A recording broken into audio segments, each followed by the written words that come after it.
Welcome to Grief Matters, a podcast that features conversations about life and death.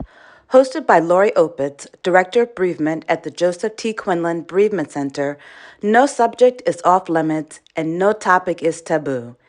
Please submit your questions about anything end of life, dying, death, and grief to KarenAnnQuinlanHospice.org/Grief Matters.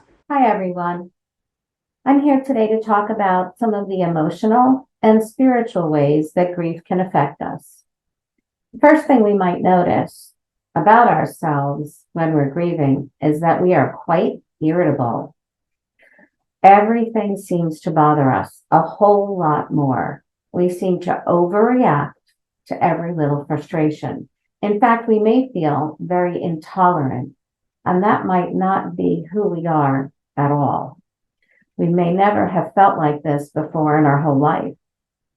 We may have mood swings, cry easily, feel helpless about everything we try in our lives, everything we try to accomplish, or maybe even feel that life no longer has any meaning or purpose. All of this can be very uncomfortable, but it is completely normal. Grief is fatiguing. We can sit on the couch all day long and stare at the wall and be utterly, utterly tired, exhausted. And that is because of the weight of carrying the missing that person. The weight of the love and the pining that we have for this person is exhausting to have live within us each and every minute of each and every day. So that's why we are so tired all of the time.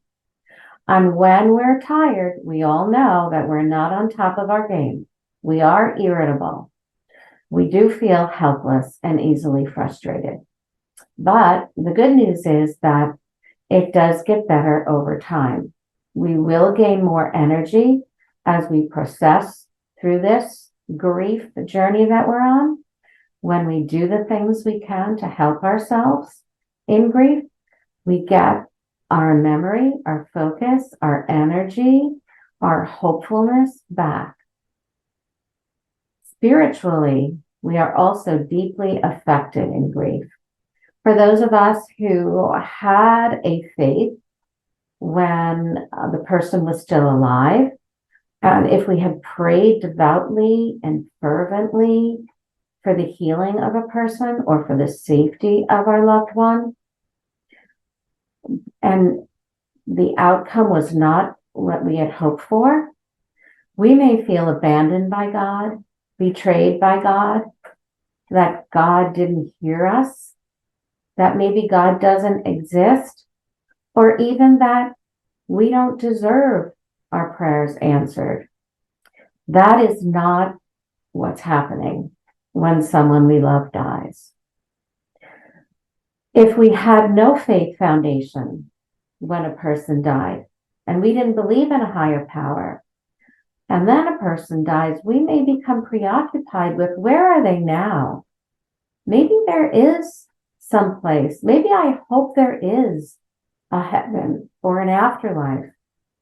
And what is it like there? And maybe I should start exploring this whole new subject. Either way, we are affected. And some of us may become more devout. Some of us may turn away. Some of us may start to believe. Some of us may believe less fervently because of the loss of someone we love. All of these are normal. God can handle all of these emotions that we might have and certainly understands why we feel the way we do. And over time, we revert back to the relationship that we had previously with God. Please know that all of these things, although they're very different from each other, they are all normal and common to experience. I would like to thank everybody for listening today. And as always, grief matters. If you would like more information on any grief or bereavement issues, including options for counseling, please feel free to call us at the Joseph T. Quinlan Bereavement Center at 973-948-2283, or you can contact us online at copewithgrief.org. Please remember to subscribe to the Grief Matters podcast on Apple, Spotify, or wherever you get your podcast.